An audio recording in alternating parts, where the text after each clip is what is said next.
ఇప్పుడు మనం పద్యరత్నాల్లో 4th class పద్యరత్నాల్లో ఒక పద్యం ఇప్పుడు మీ ముందు ఉంచాను నేను. ఈ పద్యం మీరు పాడి దాని భావం మీరు చెప్పాలా. జనని చెప్పు. మతములెన్ని ఉన్న మానవత్వం ఒక్కటే, జాతులెన్ని ఉన్న నీతి ఒక్కటే, పదములెన్ని ఉన్న పరమార్థం ఒక్కటే, వాస్తవము నాట్ల వారి మాట. నాట్ల వెంకటేశ్వరరావు ఈ పద్యాన్ని రచించారు. దీంట్లో మకుటమేది? వాస్తవము నాట్ల వారి మాట. Very good. భావం చెప్పు.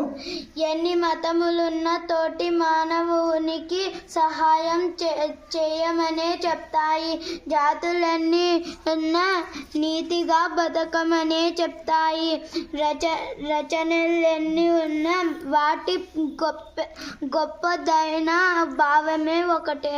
Very good. ఓకే, ఇప్పుడు జనని అయిపోయింది కదా. ఈ పద్యం వచ్చేసి పద్యరత్నాల్లో 8వ పద్యం వచ్చేసి మనకి ఇప్పుడు దిలీప్ పాడి దాని భావం చెప్తాడు.